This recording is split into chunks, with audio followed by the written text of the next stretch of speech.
Yo,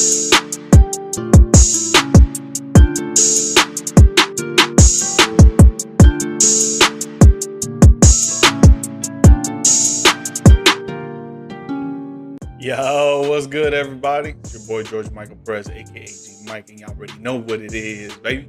Back with another episode of the G Perspective. And before we get into it, please follow me on my socials: Twitter at George Mike Perez, Instagram, TikTok, and YouTube at GMike Media _.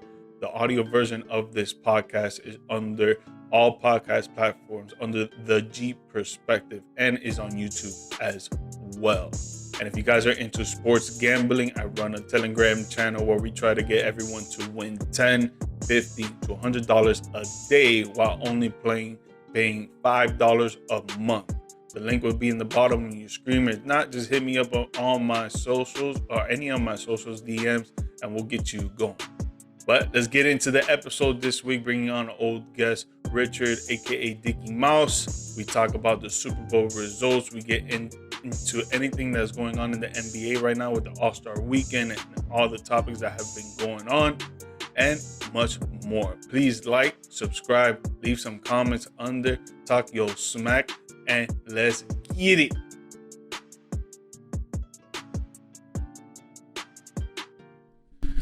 Richard Dicky Moss, man, what's good with you? It's been a minute. What's up, my boy G Money? It's been a minute. It has been a minute since I've been on the G Perspective, my boy. But you know, that's just life. You know, we working, fam. We working out here. That's what we doing. We fucking working each and every fucking day. Dog. We getting this paper and we making this content, baby. Because you know what? We gotta build our fucking brands, dog. We gotta build our brands up, dude. Because if not, none of these fucking news stations are gonna hire us for shit. Not even to get coffee for these dudes.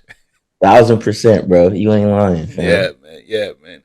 I mean, bro, football's over with, man. I know you're kind of sad about that. I am too. Of course. But now that just means the NBA is ramping up, dog. Sure. So 100% NBA mode. Yeah, dog. Yeah, we got that Milwaukee jersey on. He's not repping his Pistons right now.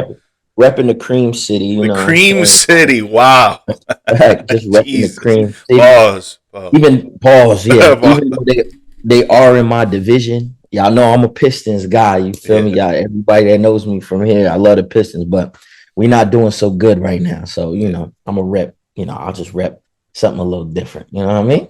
Yeah, but even for the fans out there that don't really know you, Dicky got a huge jersey collection. Yes, I do. Huge jersey collection. So I wouldn't be surprised if the next episode he's wearing some Sacramento Kings shit. Yeah, real shit. Yeah, I do want a Sacramento Kings. It's just Chris Webber one. Or Jason Williams. I like Jason. White chocolate. You feel me? But I will wear any jersey on planet Earth. I don't care what the team is. There's only 5 teams you'll never see me in. Dallas Cowboys, of course. Now I'm gonna buy you one for sure. You will never catch me. Los Angeles. If I buy you one, you better wear that shit. Listen, Los Angeles Lakers, you'll never catch me in that. Boston Red Sox, never catch me in Boston Red Sox. Either. North Carolina Tar Heels, I'll never wear none of that stuff. I'll wear the color, but I won't. I was about to ask you that. I was like, yo, the colors are fire though. Yeah, the colors are fire. Yeah, exactly. And I'll never wear the Florida State Seminoles, man. Those are the 5 that you'll all never about the catch. U, baby. All about the U, boy. Exactly. Yeah, I'm all over the place with my team. So yeah. So any other jersey though, I'm with. Like I wear any other jersey except those. That's it. I love it. Yeah, bro.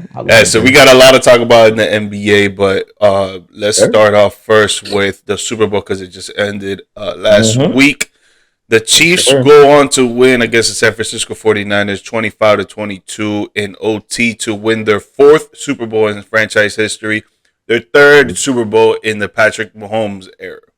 Yep. Just to go over the stats real quick about the game, Patrick Mahomes threw for 333 yards, 2 TDs, 0 interceptions on 34 completion, while also running 9 times for 66 yards. Yeah. Isaiah Pacheco, the strong running back out there, that boy would be running. Yes, he does. He runs so angry. Yeah, dude. Yep. 18 times for 59 yards, and he fumbled once in the 1st half. Travis Kelce caught 9 passes for 93 yards. McCall Hartman caught 3 passes for 57 yards, 1 TD, which was the game-winning touchdown, ladies and Yes, it gentlemen. was. And he played in the NBA Celebrity Game yesterday, by the way. Yes, he did. Yes, he did. And then Marquez Valdez Scantlin caught 3 passes for 20 yards and 1 TD. Flipping over to... I had him for over 20 and a half. 20 and a half? Damn, dude. Man, got 20. I'm so mad. Bro. Wow. I had him for over 20 and a half. Dude. Yeah, it is what it is. Those are the types that you look at it and you're just like, oh, God. There's one more yard, bro. Yeah. Just to go over the 49ers stats before we talk about the whole game in whole, Brock Purdy threw for 255 yards, 1 TD, 0 interceptions on 23 completions. Christian McCaffrey, of course, he's a dog, like always.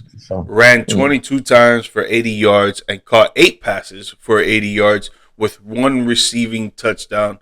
And he also had a fumble in the first half. Jawan Jennings caught 4 passes for 42 yards and 1 TD, and also throwing 1 pass for 21 yards. That was the Christian McCaffrey receiving touchdown.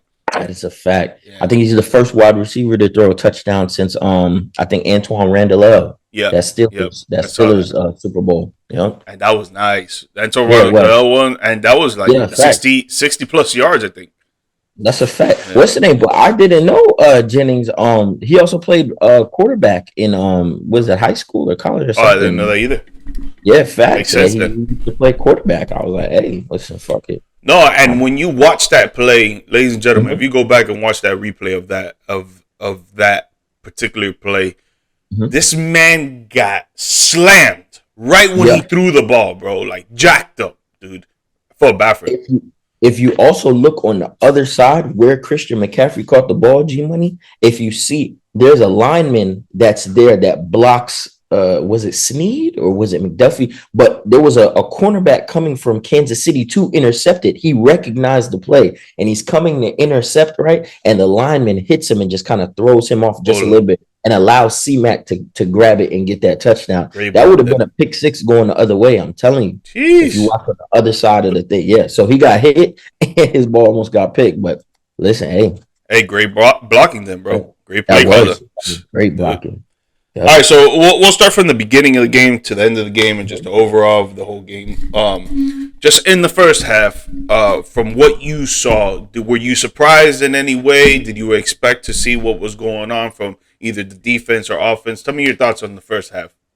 Honestly, yeah. I mean, if I'm going to be honest with you, G-Money, I came into this game saying that I thought it was going to be an Isaiah Pacheco game because as the 49ers, who now doesn't have a job, but Steve Wilks, if I was the defensive coordinator, where I say we need to stop Patrick Mahomes, we need to take away Travis Kelce and things of that nature. So if that's what you think the 49ers game plan was, then I'm just going to run the ball with Isaiah Pacheco. Just, I'm saying continuously pound the rock, maybe try to have some play action. And I felt like the Chiefs were doing that. But, as the Chiefs were like, all right, cool, we got this offense going, the Niners defense was like, nah, no, you don't. You feel me? And then, what if I'm gonna be honest with you, I think also too, the injury to Greenlaw really changed the way that the 49ers, one, were doing coverage, and two, how conservative they were being with blitzing and like really sending pressure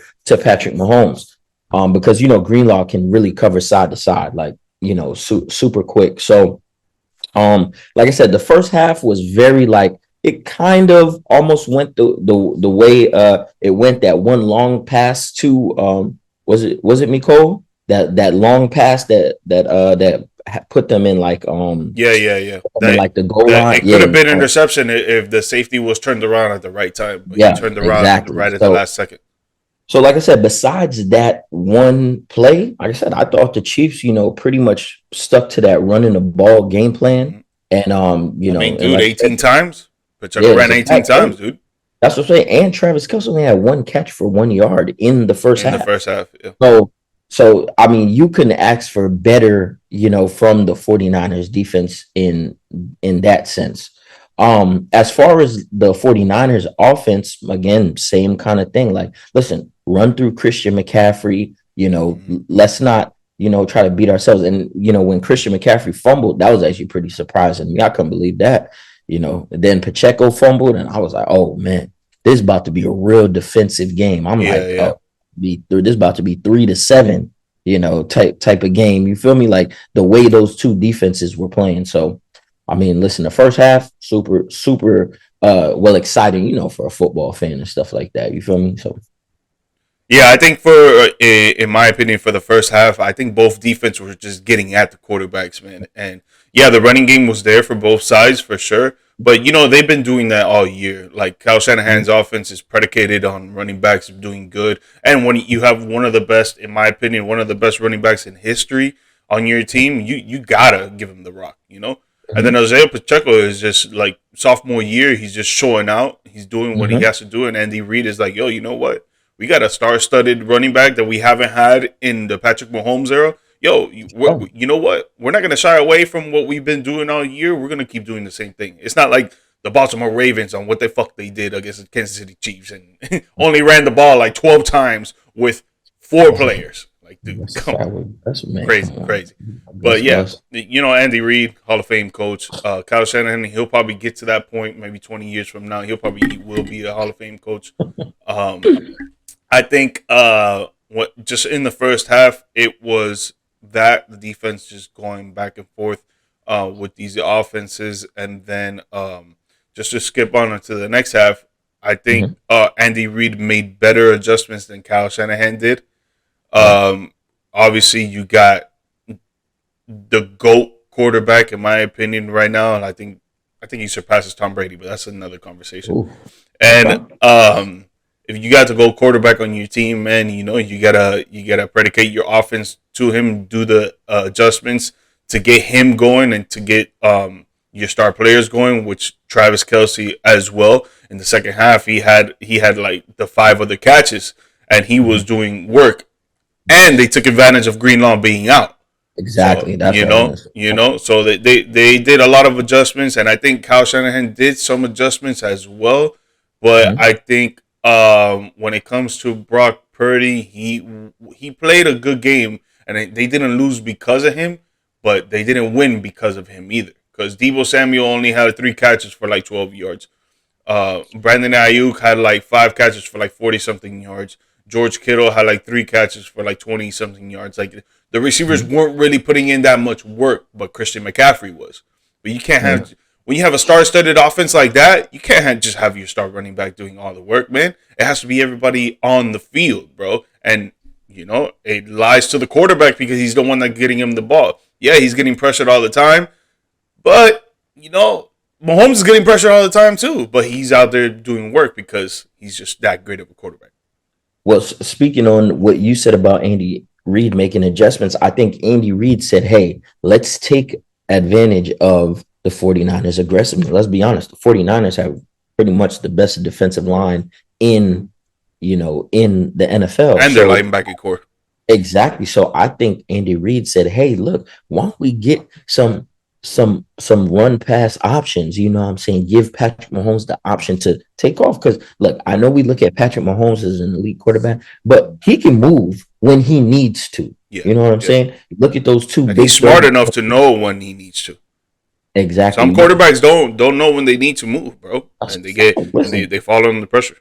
That's a fact. And you look at those 2 big third downs that Patrick Mahomes, you gotta have it to keep this drive alive, to keep that 49ers offense off the field. And he just, he made it happen. Like you said, he ran 12, almost 12 times for 60 something plus yards. So again, utilizing everything that you need, because again, we don't really see that in the regular season. But Andy said, look, we're going to take advantage of that. We're going to take advantage of their aggressiveness, because so many times you got Nick Bosa coming crashing in. I'm talking about almost blowing up the play in the backfield, but then Patrick takes off, or Pacheco gets it, quickly, or McKinnon. Like the Chiefs have so many different weapons, and Andy Reid really knows how to use them. Like I love those type of, coaches that really can use their players and, put them in the right position and stuff like that. And it's just, Yeah, no, facts. So I want to ask you about the overtime coin toss, because while I was watching it, I had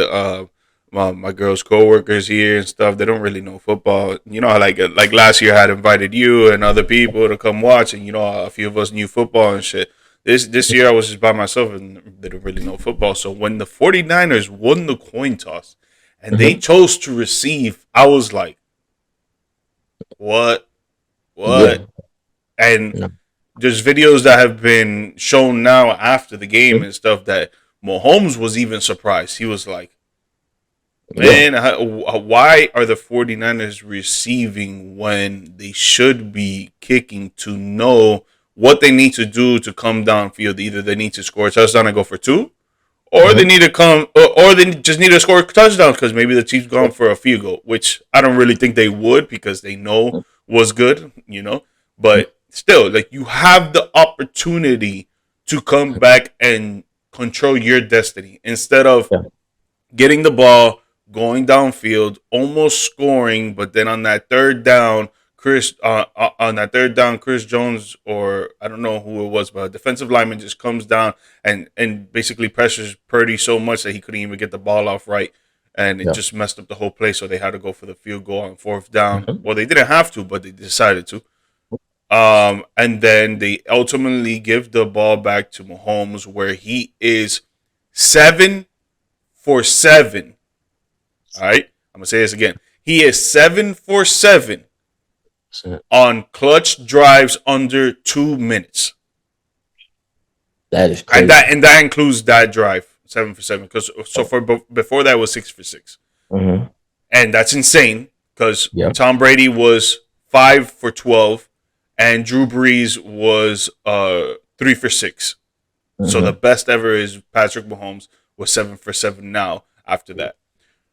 Were Um, you surprised when the Niners got the ball up first in OT, or did you not really realize that, or what was going through your mind when that happened? Honestly, I was not surprised, G Money. I thought they would take it because the reason why is because let me just say I agree with you that I would have want the ball second. Reason being is because when you get the ball second, you know what you need and you have an extra down. Essentially, Facts. it's fourth down. You know what I'm saying? Facts. So because it's fourth down territory, I wasn't surprised because I'm thinking gonna assume that Kyle Shanahan said if we go down and score and put 7 on the board, that puts pressure on them to match us. Maybe people get a little tight, and I get it. From that perspective. So I can't completely condemn Kyle Shanahan, but I would definitely defer because, and first of all, this rule change has been in for a couple of years now. So for like Juszczyk and Armstead and a couple 49ers players to come out and say that they didn't know the rule, I mean, come on. I mean, can you make your coach look any worse and yourself as a player? I mean, Bad talk coaching. about veteran players. These are not rookies or sophomore players. These are guys that have been in the league for years, veterans. You know what I'm saying? The rule has been changed. I know people, oh my God, where did this rule come? When the Buffalo Bills and the Kansas City Chiefs the Chiefs came back in 13 seconds. That was what, almost 2 years ago? Something like that. Like they changed the rule to make it that each side of each team, excuse me, gets at least one possession, Yeah, kind of like college. But in college, they start from the 20-yard from the line, 20 yard line. and yeah, and they do it like that. But this is just regular. And if both teams score a touchdown, then it goes to sudden death. That's So a field that's goal could win it. exactly. So that's the thing. So you get the first overtime period. This is just in the playoffs as well. This is not Yeah, it's not regular regular season. Yeah. regular season overtime and postseason overtime are two completely different overtimes. So that's another thing that you have to be cognizant of. But I wasn't surprised, but I didn't agree with that decision again. Put the pressure on the other team. You know what I'm saying? Because look, at the end of the day, you never know what can happen. Anything can happen. Maybe, an assignment gets blocked, somebody falls down, this or whatever like that. You give the ball, and you see what the other team does, and now you're like, okay, we know what we need to do. You feel me? So Yeah. yeah, I Yeah. wasn't shocked, but I didn't agree. I was kind of surprised when the players came out and they said that they didn't know the rules, Yeah, and it's funny because one of the players from the Chiefs, he responded to that and he was like, "We practiced that all week, yeah, Chris Jones, all yeah, week. We were for sure. practicing that all week." And it's like, dude, that just relies on the coaching. Yeah, on the players too, because you should know, you're a veteran in the league. You should know how that shit works. But as a coach, that you're looking at film 10 hours a day, you're going over strategies another 2 hours a day, you're going over plays another 2 hours a day. You're doing so much homework throughout every single day of your career. And you're telling me on Super Bowl weeks, because there's two of them, that you don't know what the overtime rules are because your coach didn't go over them? No, that's ridiculous. And then to say it publicly, like I said, if me and you say it publicly, facts. If me and you have a conversation in the locker room, G Money, that's between us. Damn, Dicky, you know about that shit? I know about that shit. They're saying it after the game. You know what I'm saying? It's not like, oh, this is before. So this is after the game. Like, come on, man. You got to be a little bit more. And my thing is, like you said, G Money, first off, a good coach, you're going over every single thing. What all, Bill Belichick does, he goes over situational football, every single thing. If we're in this coverage, this time on the clock, this down, how many points are we down? You go over everything. You have 2 weeks. You know who you're facing. You know who your opponent is. You know what I'm saying? You have multiple days, and I understand you have, certain media availabilities, but listen, there's no excuse. You have 2 weeks. You got 14 days to set out a plan and say, hey, look, if this happens.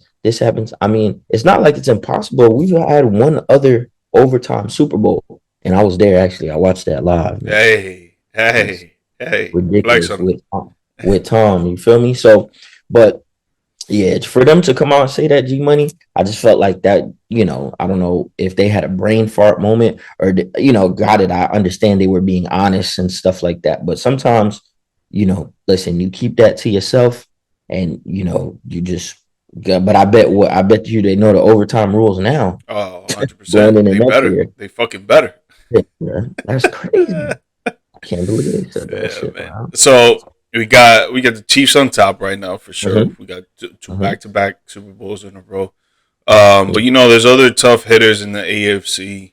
You got the Cincinnati Bengals. You got the Baltimore Ravens, who were just the best team this past year with that two-time MVP now, Lamar Jackson. You got your Jacksonville Jaguars that they're coming up, and their defense has been playing really good. But obviously, Trevor Lawrence has some shakes that he had to work out with his knee and everything.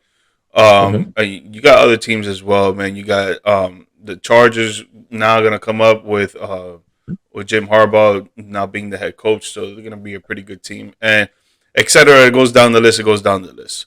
But with the Chiefs talking about what they just did and what they're talking about what they want to do for next year, do you think they can get a three-peat? I honestly, it's just so tough. Now, I give them the best shot, but if you're asking me the Chiefs or the field, I'm gonna take the field just because I gotta play the odds, man. Like, like an injury here, a nick here. It's just so many things when it comes to the football season. But like I said, they're in a really good position. I honestly think a lot of it will be predicated on what they can do with their defense this year because, Snead is a free agent. Chris Jones is a free agent. Yep. They're both going to command top of the market money. You know what I mean? Maybe Chris Jones might give them a slight discount. I mean, he is a 3-time Super Bowl champion with them. Maybe a little hometown discount so Snead can get signed too. But, Snead, look, you got 2 Super Bowls. You know what I'm saying? You looked at it was one of the best corners. It's time to get paid. How does he think? You feel me? Because, when it comes to other positions other than quarterback, once you get your ring, I mean, you're good. Not saying you don't want more, but, what I'm saying? You're like, okay, now I can go get, this big money and stuff like that. Yeah, facts. You already won. Exactly. Yeah. So I got to get yourself paid. I have to see what they do on the defensive side of the ball. I know a lot of people kind of want the Chiefs to kind of upgrade their wide receiving core. I mean, but I think they will. I think they will, though. Well, but do you think they will via free agency or through the draft? Yeah, no, free agency. Free agency? Well, and now that's. I wouldn't doubt it through the draft too. I mean, they did it this year with Ray Rice. Because I'm just saying. I mean, you see, Patrick Mahomes can get it done without not saying you want that though. It was difficult. This is probably arguably the hardest Chiefs championship that they've had. Oh hell yeah! They went through the Dolphins, they went through the Bills, they went through the Ravens, all away too. And we didn't even think they were going to do that. With all the drops this season. With Kelsey going crazy on the sidelines. I'm saying just a bunch of stuff. The Kadarius Toney drama, like it's just, and they still won. So he's gonna get dropped. Oh yeah, for sure. I mean, he's out of there. Look, they were trying to protect him, and he still lashed out against them, which is ridiculous. And that's why, and he didn't even play the Super Bowl, by the way. Exactly. Well, look, you got two rings, man. Go ahead and get up out of here. Get up out of here. Hey, go sign with the fucking Raiders. The Cardinals or some shit. You know what I'm saying? Get the fuck out of here. Like, I mean, that's just. Hey, listen, that's just what it is. You feel me? Yeah, that's just what it is. So we'll see. But I am going to take the field, just because. I mean, look, this is the NFL, man. Teams get better every single year. Like you said, Cincinnati's coming back. Joe, is going to be highly motivated. Even though I do think they're going to lose either Higgins or Boyd. I doubt they'll be able to keep both of them. So Boyd for sure. I think Higgins is going to get franchise tagged. You think so? Okay. Yeah. So we'll see. Obviously, like you said, the Ravens, who were arguably the best team in the NFL this year. I always put my faith in the Chargers because I do like Justin Herbert and I do love Harbaugh. And I'm looking at Harbaugh's track record. I mean, people forget that he took what were the Niners like? They were like 5-11 or whatever back then. And the next year they were in the NFC Championship game, and then a year after that they're in the Super Bowl. That's a fact. So maybe he does have some really good defensive players over there at the Chargers, but the Chargers are low key in like salary cap hell, so they're really gonna have to make some moves and stuff this offseason. So we'll see what happens with them, and they just play in a tough division. The Broncos, the Super Bowl champs in their division. That's a fact. Yeah, the Broncos, if they get their quarterback right, we'll see. The Raiders, they need a quarterback as well. Steelers, low key. The Browns, you got the Browns in the AFC. So yeah, it's just a lot. I mean, the Chiefs, obviously I would have them as the favorites, but I'm gonna take the field. G-Money, if you're asking me, put my money on it. And you hit everything right on the head, dog. Because I really feel that what it all comes down to what they're going to do defensively as well. So I'm not going to even piggyback off of that. But like one thing I will say is I will take another team winning the Super Bowl than them doing a 3-peat. Doing a 3-peat is just going to be fucking insanely tough. Insanely tough. But if they do it, bro, if they do it, that's awesome, bro. Awesome. Yeah. Like happy for them. I'm not going to lie. I might have to put the Chiefs dynasty, like I ain't going to say over the Patriots because I feel like the Patriots is over like a 20-year span, but if the Chiefs were to do 3, it's better than either one of the Patriots. If you want to take that first 10 years or the last 10 years from Tom, feel me? It's better than either one of those. You feel me? Like 3-peat? Oh, man, that's crazy. That's crazy. That is ridiculous. Yeah. 3-peat? But like I was gonna say, like, dude, I won't take it away from Mahomes though, man. Like, dude is a menace out there, man. He's intelligent. He's pretty athletic, not super athletic. He could run the ball. He could throw the ball accurately, long distance. Like, the dude is just crazy good out there, man. So I would not put it past him to get his team to where they need to get to. And again, 7 for 7 on clutch moments. Clutch drives under 2 minutes, bro. When you're down by 7 points, like, dude, that's tough, man. That's tough. If you have Patrick Mahomes, you have a chance. Yeah, facts. So I won't, like Tom back in the day. Yeah, I won't take it. Never count the Chiefs out at all. Even, you know what I'm saying. So yeah. Yeah, facts, man. But yeah, bro, another season down in the books, man. We got the next thing is the NFL draft. So I'll get you back on. We talk about that a little bit later. But right now, goddamn NBA, baby. All-Star weekend right now. Yesterday was the NBA celebrity game. You said you watched it? Yeah, I watched it. Yes, sir. It was entertaining for you or what? Yeah, facts. It was they had Shannon Sharp and Stephen A were the 2 head coaches. And 50 Cent was an assistant coach for Shannon. And then on the other side, Lil Wayne was an assistant coach for Stephen A. So I really do, like the NBA really trying to include, as many, celebrities or as, stars as they can off the court. And listen, again, I hate the Cowboys, but listen, Michael Parsons was balling yesterday. 37 points, 17 rebounds. Hey, listen, had a couple dunks too. I'm not gonna lie. Facts. He looked pretty. And you know who really surprised me too? Puka Nacua. You saw that? He did a fucking. He looked like a LeBron Tomahawk out there. I said, Puka, I didn't know you could get up like that. One thing I want to say though, that I was gonna say this before the pod, but then I was like, yo, you know what? Let's save it for the pod, man. One thing I was surprised was CJ Stroud. That boy was talking mad shit, saying that he played against James Jacquez Jr. from the Miami Heat, saying that he dropped 40 on him. But when I saw those highlights, by the way, JJJ was not covering him at all in any of those fucking highlights.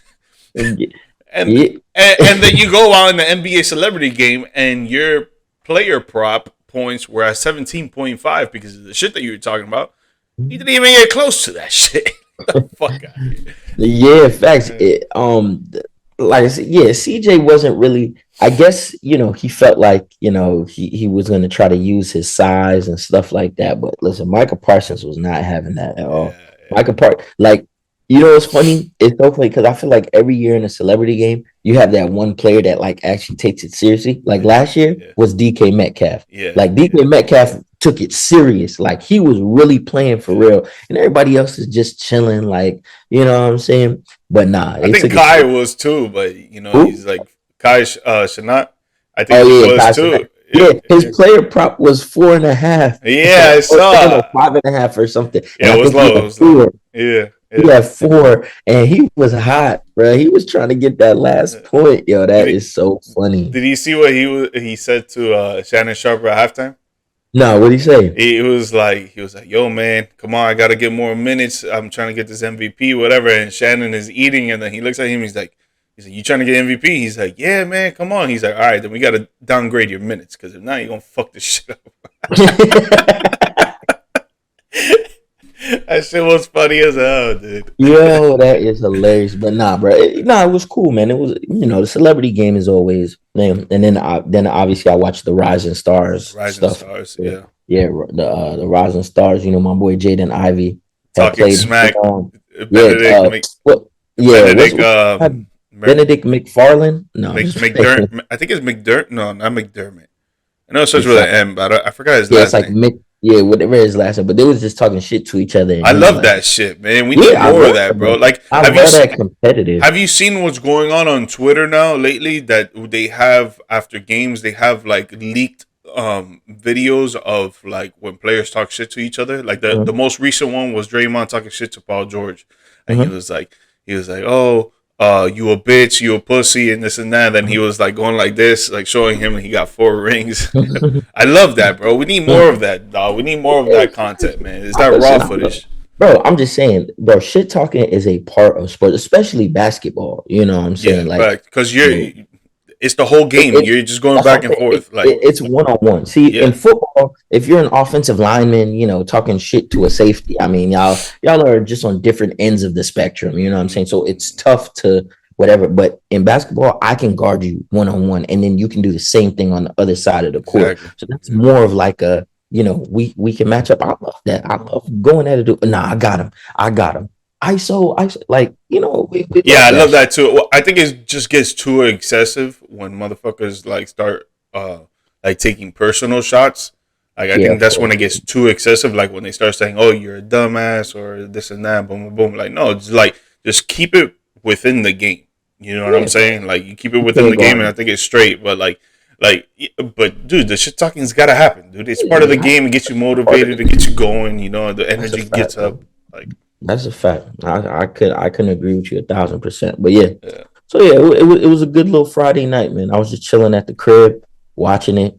You know what I'm saying? Stuff like that. I'm definitely ready for the All-Star for the festivities because I was actually talking. I was talking to a shorty and she likes what's Shorty's name from the Liberty? Sabrina. It was Sabrina. Yeah, in USA, she's going against Steph Curry. And I said, I think Steph is gonna win. And Shorty was like, oh, I think Sabrina's gonna win. I said, well, let's bet. You know what I'm saying? We bet on it. You feel me? So if Steph wins, I can get some you know, some money. Some money. No, not money. It's a little bit better than money.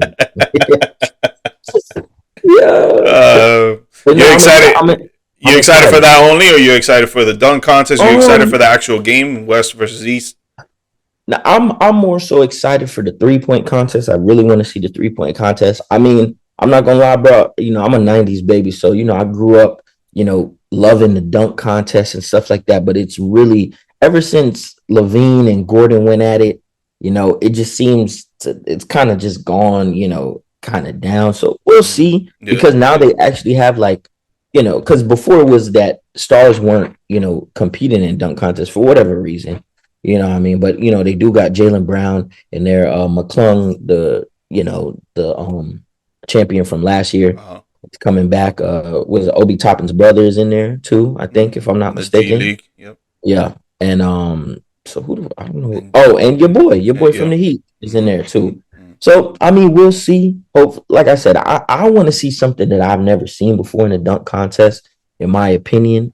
But you know, like I said, I really haven't. So now I'm more excited for the 3-point contest. But I really do want to see like the Steph Curry versus Sabrina thing. Like I really think that's interesting. I love like two top shooters right there.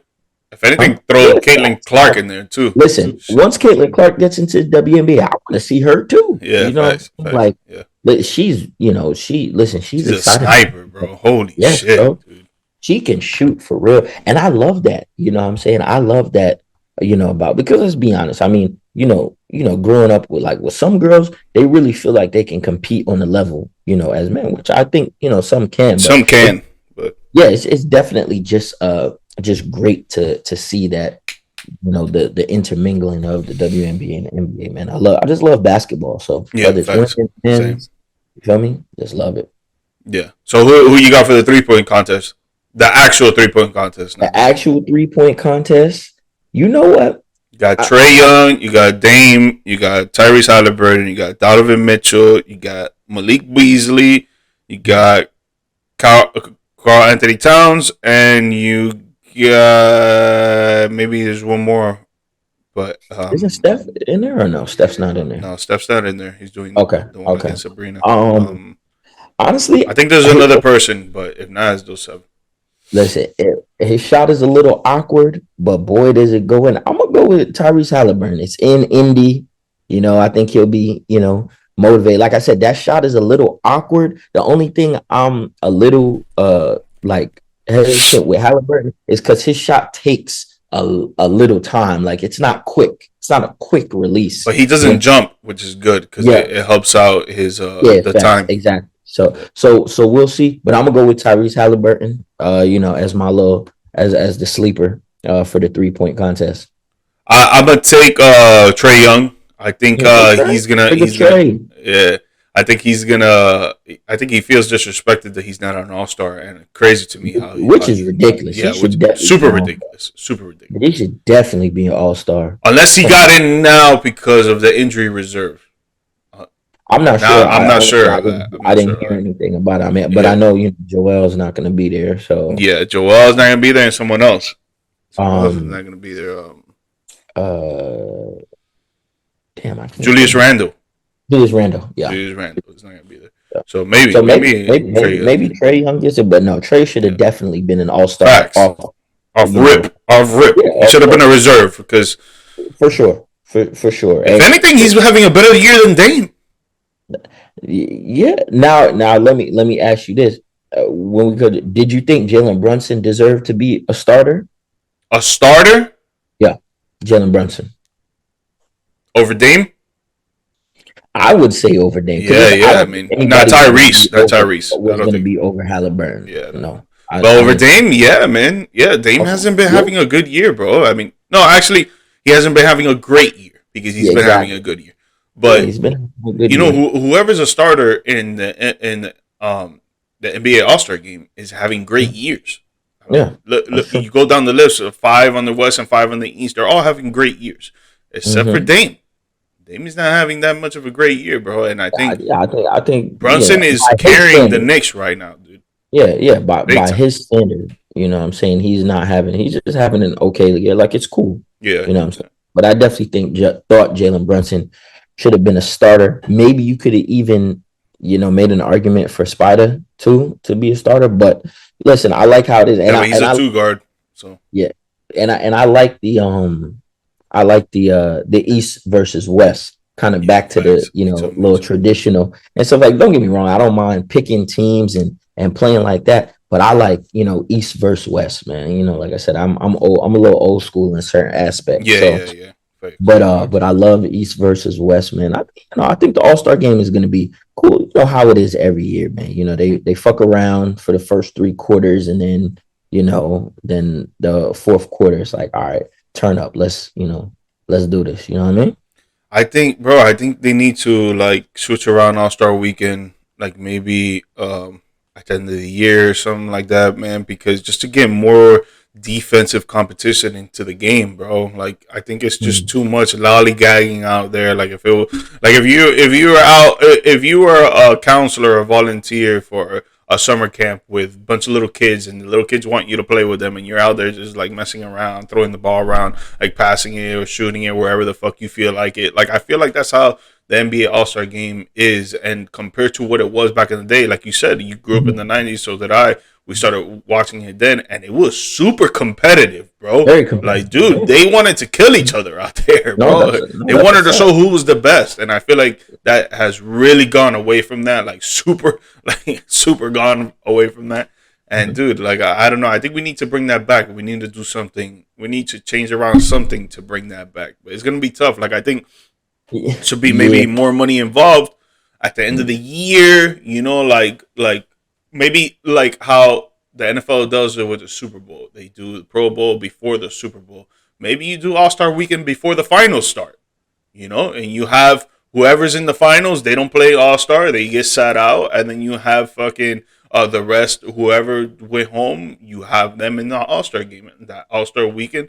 The two teams that are in the finals, they focus on the finals. They have a good maybe fucking 5 day rest, 7 day rest, a week rest, and then you have the All Star at the end of the year. So the people are like, okay, like now I could play. This is gonna be the last game of the year, and I could play a little more tougher. Like, and if I get injured, I have the whole summer to recover. Mhm. I don't know. I don't know. I It's mean, something I thought about. yeah, I mean, yeah, I wouldn't, be opposed to that. Maybe something could be, done, or maybe what if you did All Star? What if you did All Star before the postseason start, or you want the postseason and to up to the finals and then do All Star? Because the thing is, if you do the All Star before postseason, it's gonna be the same thing. The competition is not gonna really be there because Got you. you're Okay. gonna have essentially now there's 10 teams in the postseason because of the playing. Okay. Okay. So that's 20 teams out of how 30. many 30? Mhm. Dude, that like you're not gonna have no All Stars out there actually fucking playing. Yeah. That's No, why I think it like because the finals it would be only 2 teams that are going to the finals. Whoever's the mhm, All Stars on those games, yo, don't worry about it. You're not part of the All Star weekend. Just go mhm. home, relax, watch film, get ready for the finals, whoever you're playing, and that's it. Everybody else, you guys suck. You guys lost. Like you got go to All Star weekend to get some bonus money. You got to make appearances as well because that's in the contract. But Mhm. I think they would have a more initiative to play a little harder in the All Star game. Is what I'm saying. Mm. Could be I wrong. no, Could be wrong. no, I definitely see what you're saying. I think you know what it is. If I'm be honest with you, G Money. Let's be honest. It's really about the money, and not necessarily the money that the players are getting paid. It's just the revenue that the NBA is receiving. Let's be honest. They've transitioned to a more entertainment style. You know what I'm saying? Like that's what I Yeah, think that's true. That's true. people are talking about All Star. Like All Star, the general foundation of it is entertainment. Like this is supposed to be exhibition entertainment. So let's entertain. Again, like I said, I don't necessarily, I don't mind the like you said, the lollygagging for like the first 3 quarters, and in the fourth quarter you really turn it up. But see, I think since the tragic passing of Kobe Bryant and stuff, how they've changed the format. Because if I'm not mistaken, it's just whoever scores, who gets to that 24 number in the fourth quarter, as opposed to it being timed. So it's just a little different. You know what I'm saying? Like, so you just gotta kind of get used to that. But like I said, I don't mind it. I like, alley oops and shooting 50 footers and stuff like that. A little entertainment. And then when the fourth quarter starts, that's when we really, because you're talking about the best of the best. Exactly. You feel me? Like, why wouldn't you want, like you said, why wouldn't you want to go hard against, LeBron or this or that? I'm trying to go at LeBron's neck, for pause. It's because of injury, I feel. Maybe you're right. It's because of injury, because they don't want to go hard and like, okay, I got LeBron covering me right now. Hold on, I'm about to post this dude up. Boom, boom, boom. Give him a little shoulder. Next thing you know, you fall, whatever, twisted ankle, and you're like, damn, dog. There goes the rest of the season. There goes the postseason. Like, Nah, you were right. You were it's absolutely tough, man. right. It's tough, but whatever, man. Yeah. I mean, it is what it is. It is what it is. It is what it is. Mm-hmm. We got a few topics. That we got right here for the NBA. Okay. The first one, you're wearing the jersey of the Milwaukee Bucks, and they recently fired the head coach that started off the year with them after like 40 games. Yeah, something like 40 that. games. Yeah, I think. Yeah. And then they bring in Doc Rivers to come and coach Giannis, Dame, and company. And in my opinion, the reason why they went for Doc Rivers is because of his defensive mentality as a coach. I just think the leadership that he brings and the in-game adjustments are fucking weak, and we've seen that since the Boston Celtics to the Los Angeles Clippers to the Philadelphia 76ers and till now the Milwaukee Bucks, because the other day they ruined my fucking parlay against the Grizzlies where they should have won by 20. And they fucking came down to the last few minutes of the game and they lost, bro. That shit had me aggravated. Ridiculous, yeah. But how do you feel as Doc Rivers as a coach for the Bucks? Is he the best fit for them now to go and win a championship because they have championship aspirations? Trading for Damian Lillard and trading away some key defensive players. So yeah. If I'm gonna be honest with you, no. I just feel like the hiring of Doc Rivers, in my opinion, was just, I don't want to say a weak move, but because let's be honest, nothing's happening without Giannis's blessing. Giannis runs the Bucks, not literally, but if you're the Bucks, you're going to him, before you fire Adrian Griffin and before you hire Doc Rivers. But I'm just so confused because it's like, you picked Adrian Griffin. Once, Coach Bud left, you know what I'm saying? You guys felt like, you did win a championship with Coach Bud. One thing you can never accuse Coach Bud of is having a terrible defense. He was always top 5 plus in defensive efficiencies with his team. Now, granted, that was with Drew Holiday and not Damian Lillard. We know Dame is not the defender that Drew is. We got that. But you say you want Adrian Griffin. All right, boom. Starts off a little shake. I mean, the Bucks weren't terrible. I think when they fired him, he was like 30-13, which is because their offense is so amazing. That's why. Exactly. But so I will give it to you. I did think there could possibly be a change because, you start hearing rumors and stuff like that. But come on, with Doc Rivers, first off, I just seen something yesterday. They're like 3-7 with Doc Rivers, in their last 10 games, which is crazy. That type of talent. You feel me? And this is the thing. You're not playing Denver every single night. You're not playing, the Lakers every single night. Yeah, so you definitely have some gimme games, like you said, against Memphis. No Ja Morant. You know what I'm saying? Like, that should be, a Steve Adams. Exactly. That should definitely be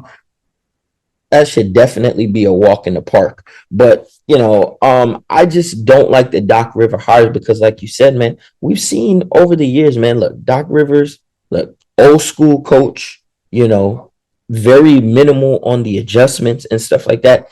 And he's just too like, hey, just go out there and play. Yeah, dude. Coach, for me, Percy, no, Yeah. I want to see you coach, Doc. What got you that championship that you're still living off of in 2008?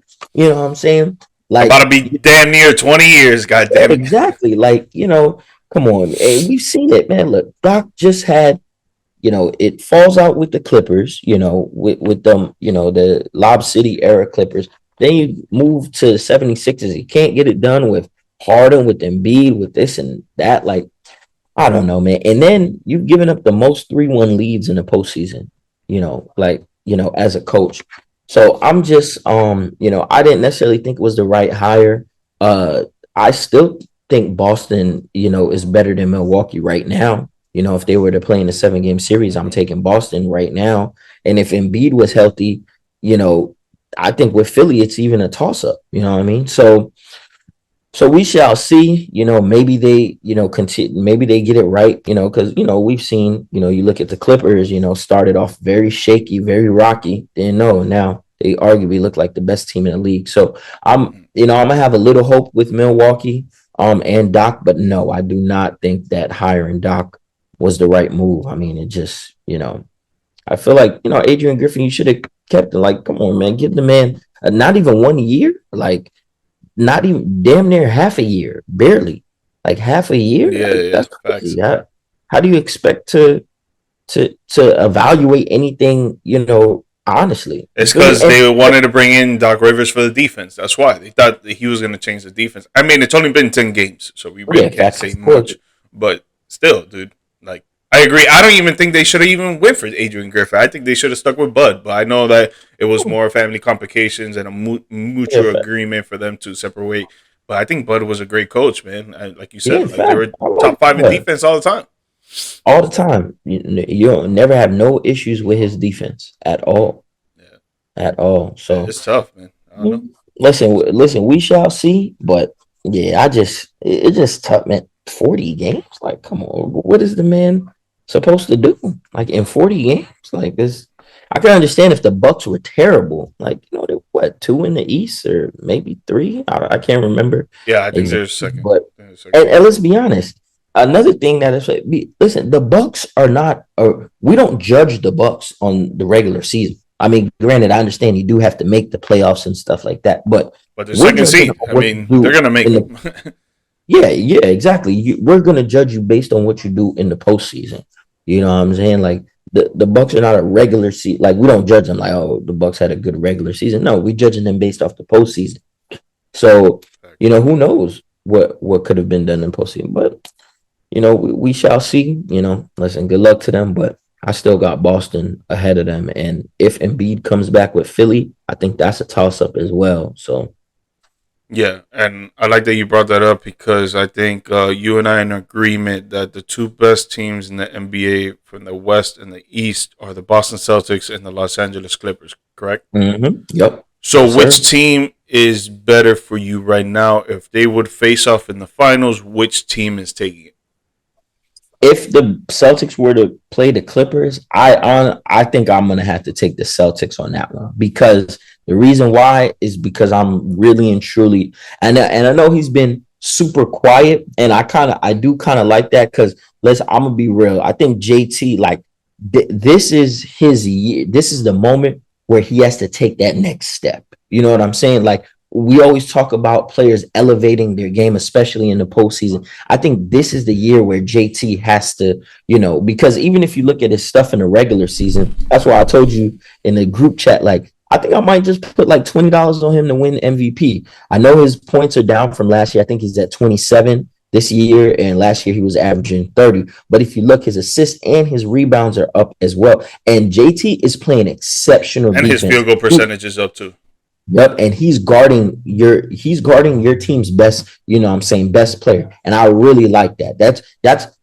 When I see that effort, especially on the defensive side of the ball, and they're still asking you to really, be that force on the offensive side of the ball, it just brings me back. I'm not saying he is Braun, but it just brings me back to like days of Braun, especially when he was on the Miami Heat. Like, you're that offensive force and you're also playing defense as well. I really love that. So I would go with the Celtics, just because I think, just all around they have, a better team essentially. I would say, and if I'm gonna be honest, I'm still very skeptical of James Harden in the postseason.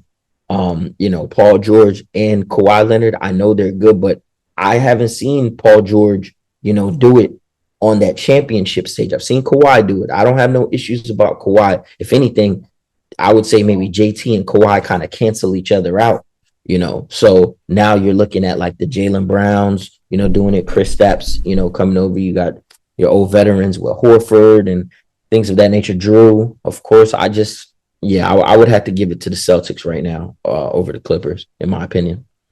Yeah, I hate to say it too, man, because it's always fuck Boston, Yeah, of course. But I can't disagree with you, man. The Boston Celtics are just a dynamic team right now, man. They've always been good on offense and defense, and their bigs haven't always been up to par when it comes to scoring the ball on offense. But now you got KP out there that he's averaging 15, 18 points a game, maybe even 20 points a game. I haven't really looked at it, but he's playing at an all-star level right now that he hasn't been playing since maybe when he was on the Knicks the first few years.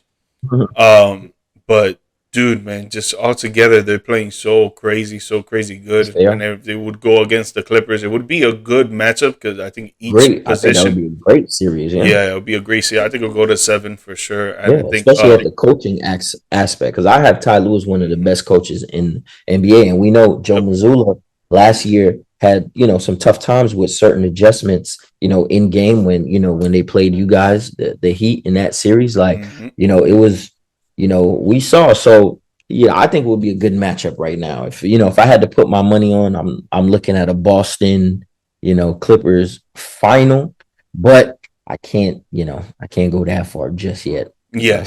I think Denver might have something to say in the West too. Yeah, Denver's chilling right now. They're not worried about what's going on right now. They're chilling. So I'm never gonna. Yeah, you can't dismiss them for sure.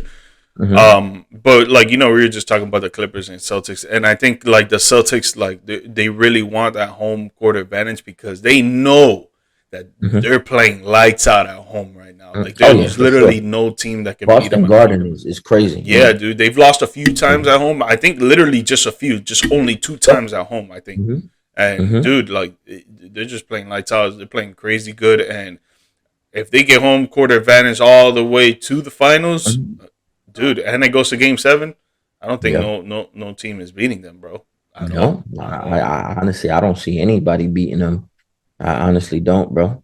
Especially in the East. I mean, I don't want to say it's going to be easy, but I mean, again, and seeding is very important too, especially when it comes down to postseason. Seeding is very important because I mean, Boston. I'm just trying to run through some. Maybe I think we might play them first round.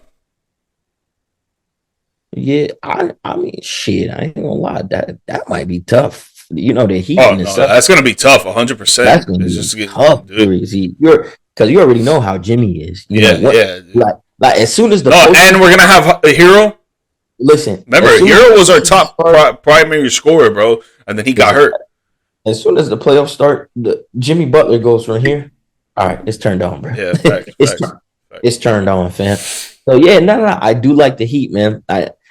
I can't lie. Again, I was very I was very critical of your Miami Heat, this offseason when you guys didn't really land any big, big names and stuff. But I just got it, man. Listen, that whole organization, Pat Riley, down to Eric Spoelstra, Mickey and them they can run an organization. That Terry Rozier pick, I thought was great for you guys. I thought was a really good pickup. I didn't even have that in my stratosphere. I'm like, oh wow, that was a really good pickup.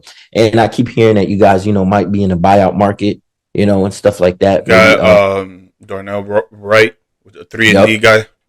Facts, and I think you and I had a conversation, and I think you said you wouldn't mind maybe grabbing up like Andre Drummond or something like that. You know what I'm saying? So who knows? Maybe the Miami Heat. But I think, listen, the Miami Heat, they're scary. They just made the fucking finals last year. Like the Miami Heat are scary.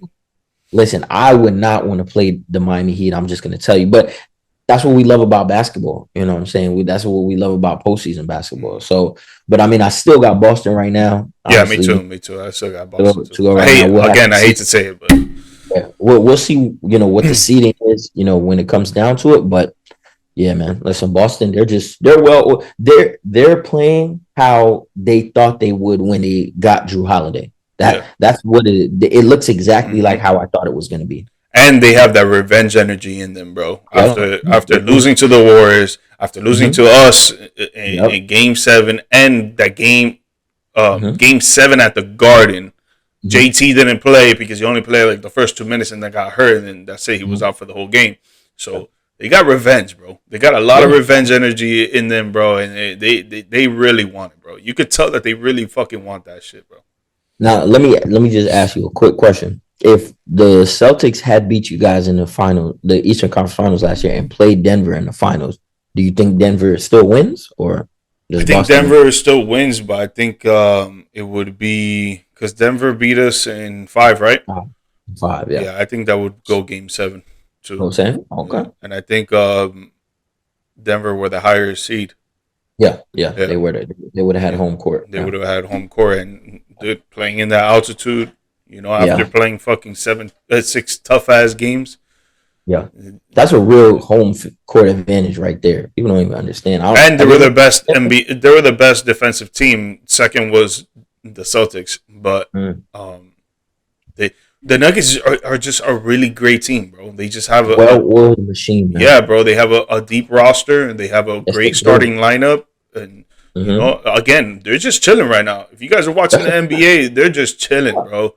They're not yeah. really fucking doing too much. They're playing. They want to win for sure, but they're Yeah. like, fuck it. If we win, we win. That's great. If we lose, fuck it. It don't matter. It's We're like getting in it's the like playoffs. it's like the Warriors through those years. Like Yeah, the dude. Warriors weren't giving a fuck about the regular season. They're like, oh, okay, oh, we got Charlotte tonight. All right, we'll beat Charlotte. You know what I'm saying? Oh, we got the Kings tomorrow. Maybe we might fuck around. You know what I'm saying? So like I said, it's all about the postseason. You know what I'm Yeah, saying? We're yeah, at back half of the NBA. Obviously, yeah, we love that, but we ready for the postseason, man. You know what I'm yeah, saying? yeah. Postseason basketball is completely different.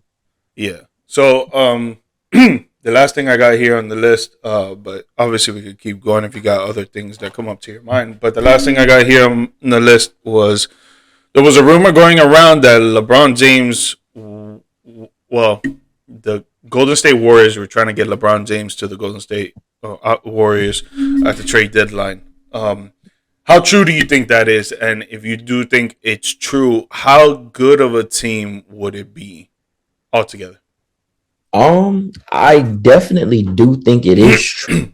And I don't know if you listen to Brian Windhorst and stuff like that, but Uh, he said it did happen, but it was, obviously the Warriors, just I guess they called the Lakers and just asked if LeBron was on the trading block.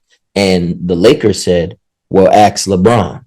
So that's why they Ask contacted Rich LeBron. That's Paul. That's funny as why they that. contacted Rich That's Paul. why Draymond contacted Yeah, him. exactly. And Rich said no. We're not going nowhere. But obviously, I'm assuming he got I that just from him. think that LeBron never wants to get traded ever. And Yeah, the type of yeah, player that he is, a Hall of Fame player, and arguably the GOAT of NBA history, like, dude, like, if you yeah. go and trade And if him, it would have just been too much because like let's be honest. Would we have loved to see Steph and LeBron on the same team? Of course, they're what arguably two of I just are wouldn't like him joining oh God true damn it, I can't even say the word. an enemy.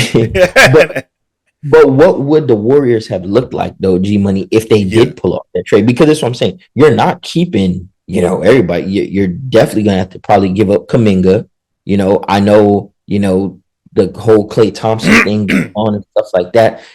I mean, who knows? Like, maybe like I doubt the Lakers are just gonna take Kaminga and some picks. Like, it's just, I just Kaminga, don't. Wiggins, Yeah, facts. Probably Wiggins had to be yeah, so Gary I mean, Payton. if LeBron gets there, maybe if it's like LeBron, Steph, Dre, and Clay, maybe that could be something. But you're right. I just don't think LeBron was gonna do that. Man, he loves LA. He wants to Yeah. be in LA. and they make it very, flexible for next year because who knows what happens with with Bronny and stuff like that. So yeah, I do think it is real, but I don't think it was ever going to happen. It's just one of those things that you talk about and you just like, oh yeah, okay, Oh, okay, word. yeah, Oh, damn. yeah, Oh, yeah, that would be kind exactly. of dope. But Exactly. to me, I didn't really like the rumor. Like I wouldn't want that to really happen because they faced each other so many times in the Yeah. postseason, in the finals.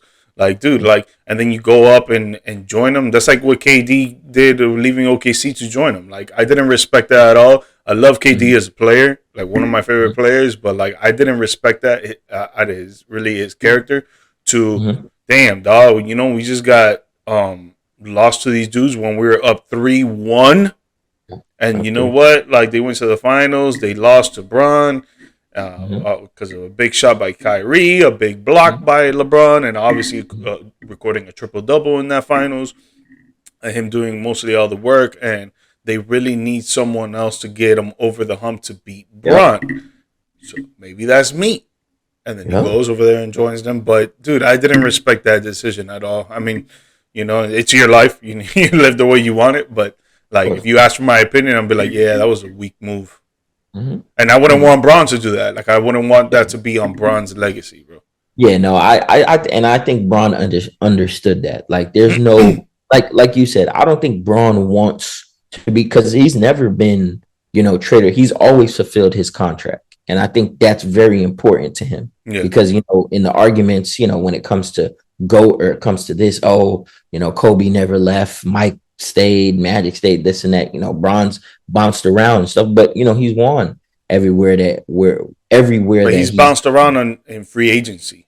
Exactly, and Free that's what agency. I was going to say. Yeah, it's not like he left the team or in KD's he requested a trade or oh it's not going good here. I don't want to be here no more. Like Mm-hmm. LeBron doesn't have that on his resume, and I agree Yeah, with you. I yeah, don't yeah. think he was trying to do because that's what I'm saying. Even if he went to Golden State, I don't think that guarantees them a championship. I mean, No, because hell no. now you don't have no bench, and we know G Money in the playoffs. Your bench is super important. Especially at Granted, home too, because at home is yeah, when the I bench mean, now actually like granted, plays better. your rotation really, tightens down. You're probably only playing 7 to 8 guys, but listen, those 3, maybe even 4 guys off the bench are so crucial, to winning. Like you said, them role players, you got to play your role. We've seen it on every single championship team. They have role players that step up in certain roles and play bigger than what they're supposed to, and that's why those teams win. So, Yeah, facts, facts. yep, Yep. yep, yep. Yeah, So, man. Well, you got anything else for the NBA you want to talk about? If all right, not, we I already an wanted to. hour in, dog. But That's a whatever. fact.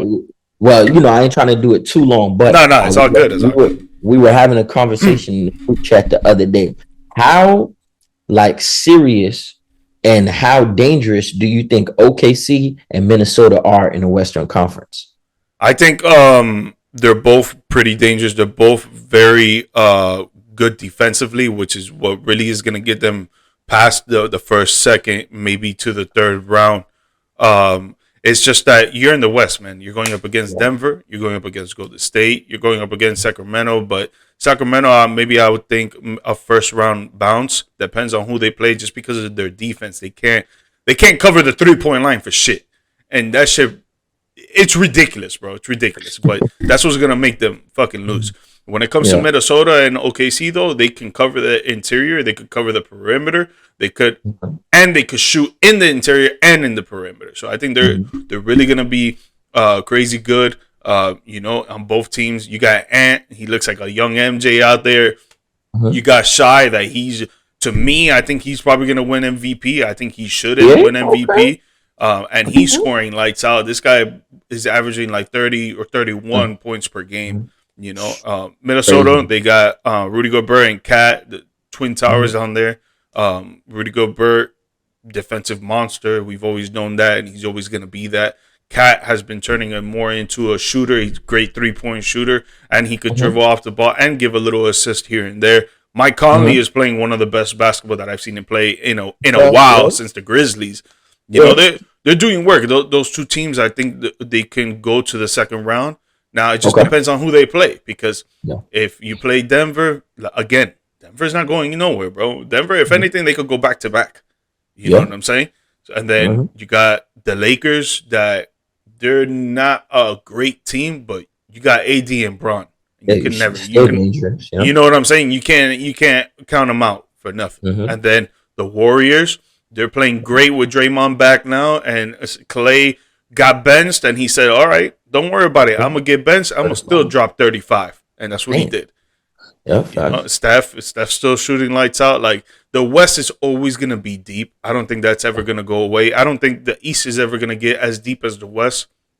But if you're asking me how dangerous T-Wolves and OKC can be in the playoffs, I think very dangerous. I think one of them can make it to the Western Conference Finals.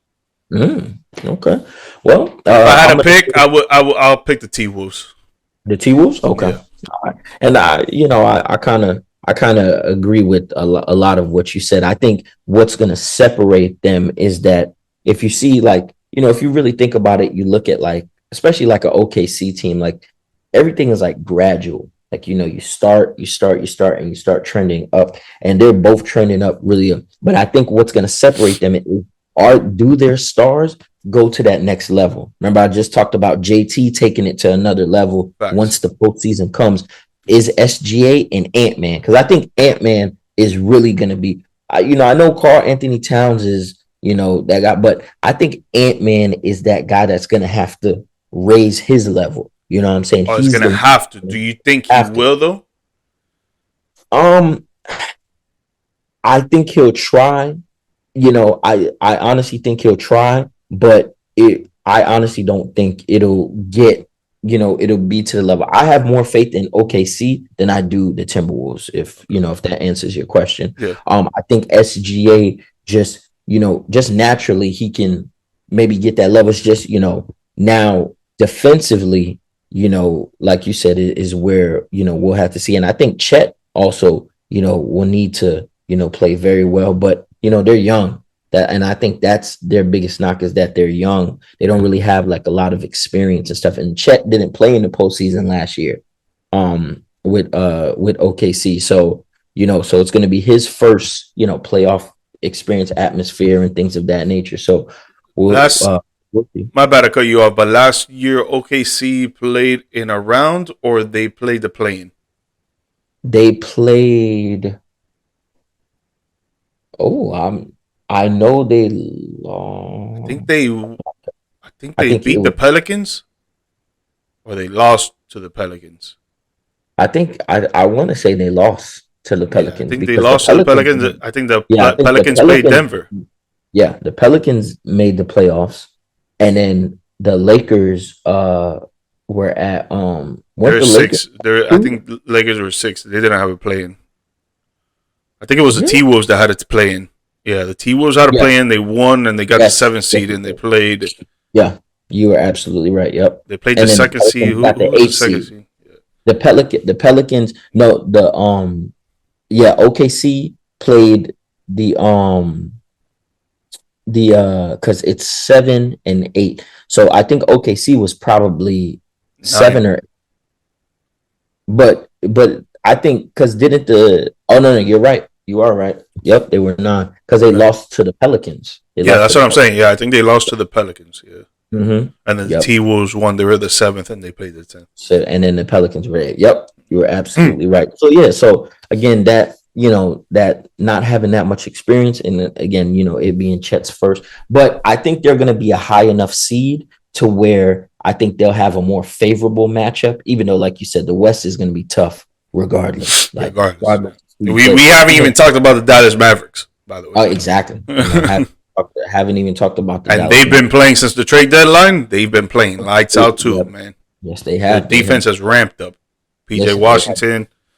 And then you still got Phoenix in there too. Oh my God, bro! I forgot. You still got Phoenix. God in there. Damn, that's crazy. The West is gonna be wild. The play-in teams are gonna be like 5th seeds in the East. Oh, for sure. You get what I'm saying?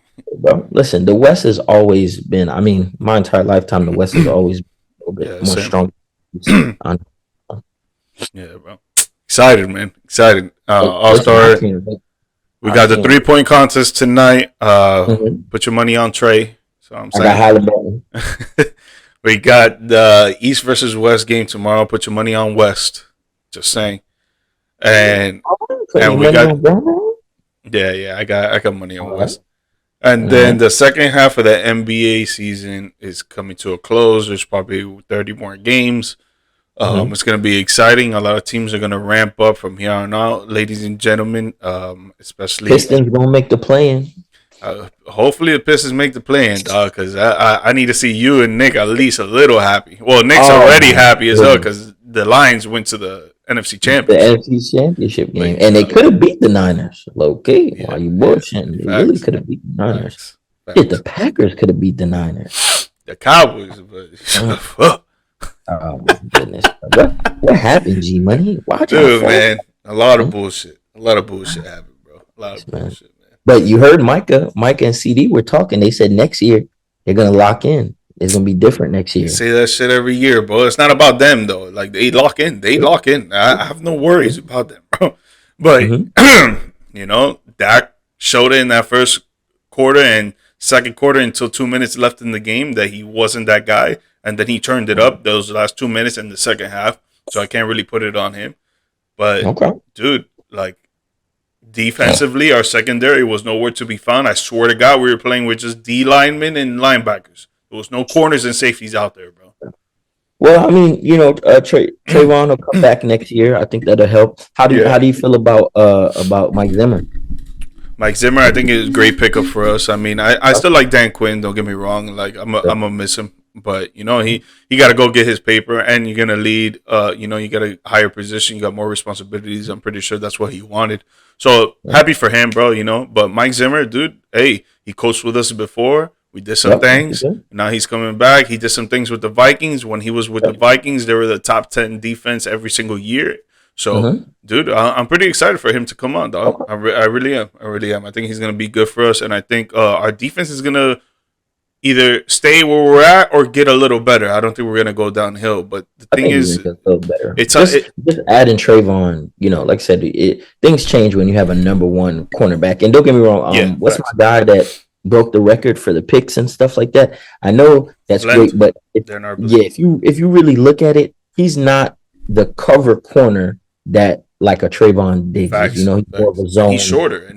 Yeah, he's like 5'7", more of a zone base, 5'8", a base corner, something like that. So I think I did like the Zimmer pick. I really thought you guys were gonna go with Sexy Rexy as your D coordinator. That was actually the next candidate I think that we were gonna go for. Yeah. So I mean, who knows, but we'll see. We'll see what happens. Listen, you guys are my top priority right now, dude. Top priority. My bad to cut you off, but top priority right now, man, is we need to sign Derrick Henry, dog.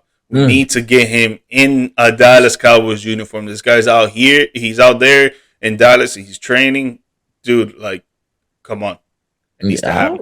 And Tony Pollard. I like Tony Pollard, man, but we can't just do it with Tony Pollard. He's a run fast back. He's not a power back. Change your pace back. Yeah, you get what I'm saying? Like, dude, if we're 3rd and 3, we love to run the ball. Who's getting the ball?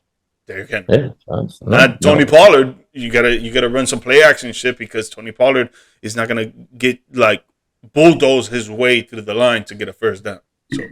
So I'm ready to see the Cowboys again. Just like the Bucks, I said, you guys listen. The regular season means nothing. You guys are gonna go 13-3, 12-5, whatever. You guys are gonna have a really good record because you're a good team. But it's just the postseason. That's what we want to, or excuse me, not we, but that's what you guys want to focus on. Like, as the Dallas Cowboys. So we'll see. Yeah. I did like that for you. Dan Quinn in the same division. Do got to see him twice. He might have some. We'll see. But listen, man. Well, I'm not worried about the Commanders. Maybe in a few years, but not right now. Fuck maybe they need to get a quarterback. Yeah, they probably try to trade up for Caleb Williams. You think so? I think if they try to trade up for Caleb Williams too, I think they're gonna have to give up Scary Terry. But I mean they're at 2, so I think Caleb Williams is gonna be gone, bro. I don't want the Bears to go for them. I think they should keep Justin Fields and go for Marvin Harrison Jr. But I think ultimately that's what's going to happen. They're going to trade Justin Fields maybe to Pittsburgh because that's a team that has been saying a lot that they want him. And they're gonna grab Caleb, and then with their next pick, they're gonna grab an O lineman, which is it's not bad, but I'm in the field of, dude. Justin Fields is a good quarterback. You gotta let him develop. He's a solid quarterback. And then you're gonna bring in a quarterback last year. Yeah, dude. And then you're gonna bring in a quarterback that's inexperienced in the NFL, and you're gonna go through the same struggles. And then maybe 2 years from now, you're gonna be like, "Oh, I gotta trade Caleb Williams." No, man. You have no offensive line. Exactly. I would trade Justin Fields, get even more capital, buffer up that offensive line. You feel me? Like, just at least get that situated and stuff like that. But I mean, listen, hey, we don't work in the front office, but we shall see. So you think, okay? So if Caleb Williams is gone at 2, if you're Washington, who would you have your eyes on? If I was them, I'll take Drake May. I just don't like Sam Howell. I don't think he's that great. He had good stats. I'm not gonna front. He had good stats, and he was a passing yards leader for like 4 weeks in a row or something like that. But I just think that when it comes to clutch moments, he's another Kirk Cousins, Dak Prescott type thing. Like he's just not gonna really get it done. And Drake May, bro, he looks fantastic, bro. He looks fantastic. I think they should take the chance on him. Got you. I'm just a little skeptical with North Carolina quarterbacks, especially ones that were. Yeah, but you're biased. Yeah. Now, how you feel about Jaden McDaniels? Jaden McDaniels, I think he's pretty good too. I don't think he should have won the Heisman though. I think it should have been Marvin Harrison Jr. I think that's a generational wide receiver. But I think he's gonna be good too. I think he'll maybe land in New England. New England. Yeah, either him or Drake May. It depends. It depends who goes. Black quarterback, black coach. Things are changing. That coach is gonna be good for them, bro. I think that coach is gonna be great for them. Gerard Mayo, listen, he's been in the organization. That's another thing. It's not like they went outside. He knows how shit's run and shit. Exactly. You can still have a. He's not gonna change a lot. Yeah, the Patriot way, but it's just gonna be a little different. You know what I'm saying? More swag, I feel. Yeah, exactly. Like I said, we'll see. Listen, there's.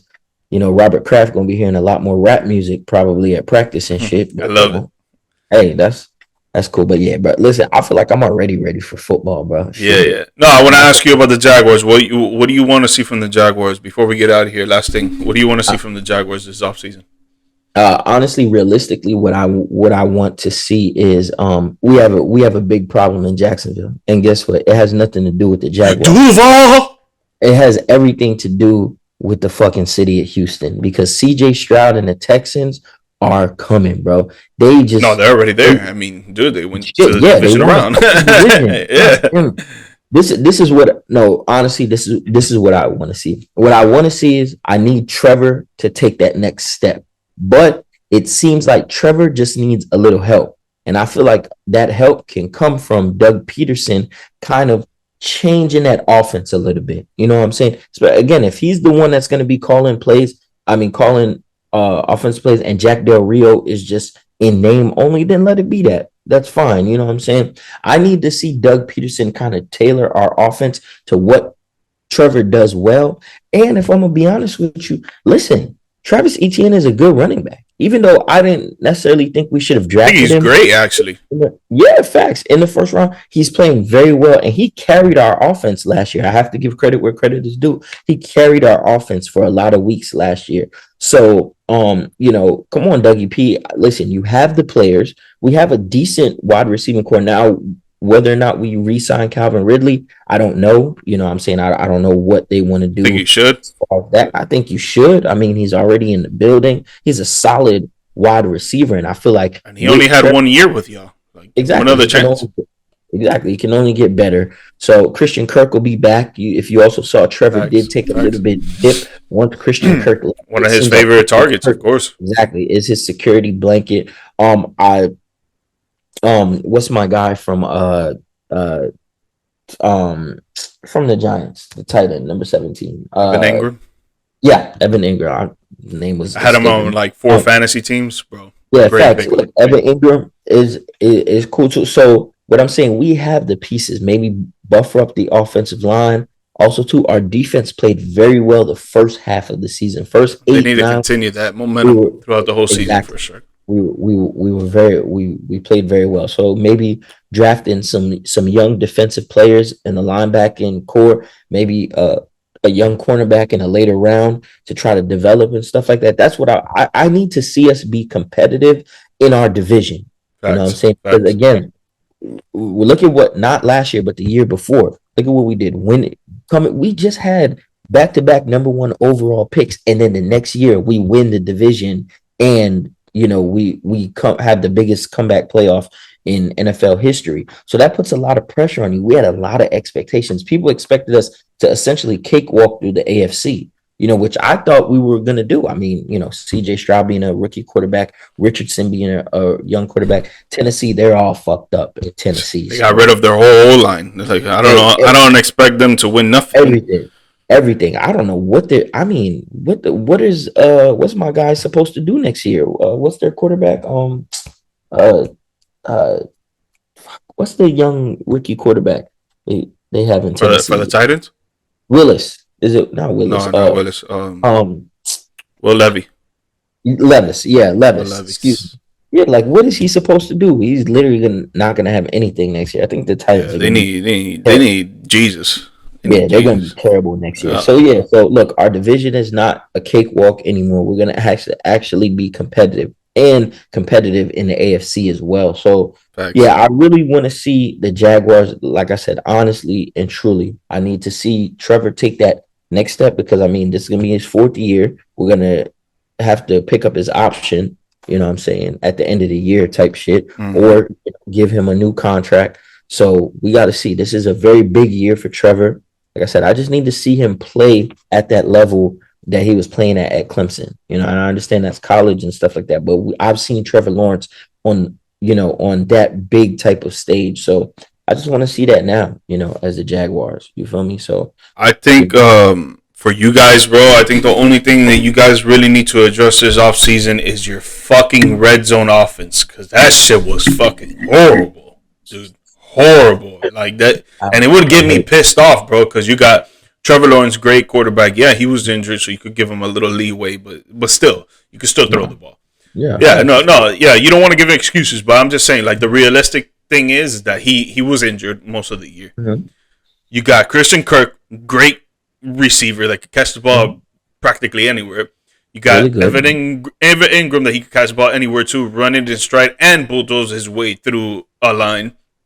Travis Etienne, and he's so swift and agile that dude, really like this guy could like juke like 3-4 dudes in one play, and you had Calvin Ridley that he has shown that he has sticky ass hands, and you're telling me that you cannot score better than half the league percentage wise in the red zone, dude. That's a problem, bro. That's a problem. It's a big problem, actually. Yeah. That was us the first like 6-7 games of the season before the bye week, and then after the bye week, we just ramped it up. But you guys, it was the whole year, bro, and that shit was frustrating to watch. Yeah, it's super frustrating, especially as a Jags fan. That's yeah. So, I mean, we shall see, bro. Like I said, we definitely have our hands full. I need to see some work this off season. With my entire. I think y'all will get better though. Dougie P's a good coach. I think. I think so, and like I said, we got some competition in the division now. Hopefully, that'll help us step up in competition and shit. So, we shall see, my brother. Yes, sir, man. Woof. NFL, long ways away. NBA, you already know. All-Star Weekend, second half of the season, then playoffs. That's a fact. We ready, baby. We ready. Dicky, before we get out of here, man, let these people know where they could watch, listen to your stuff, all your content, all your socials, whatever it is, right? Again, bro, G Money, it's always a pleasure, man. It's always a blessing to be on you already know. Perspective, my guy. You can find me at Moss the Big Boss on all social media platforms. And within that, you'll also see my links for Sports Vibes podcast. Just listen, I'll talk sports with anybody. It don't matter. You feel me? So anybody. Guys, you know where you can follow me on Twitter at GeorgeMike Perez, Instagram, TikTok, and YouTube at GMike Media _. The audio version of this podcast is available on all podcast platforms under the G Perspective and on YouTube as well. And if you guys are into sports gambling, I run a company called The Degenerates on a Telegram channel where we try to get everyone to win $10 to $50 to $100 a day while only playing $5 a month. And your boy Dicky Mouse is in there too, man. You know we be winning, baby. You know we be winning. They be going crazy, bro. They be going crazy. The link is going to be at the bottom of the screen. If you want to get the link, putting it into your Safari or whatever web browser that you have, follow all the instructions. Or if not, just hit me up on one of my socials and we'll get you going. We'll get you going, right? Hey, Dicky, thank you again, my dog. You already know, man. I'm going to have you back on later on. NBA second half. That's a fact, man. Yes, sir. Second half, bro. Let's get it. Yes, sir.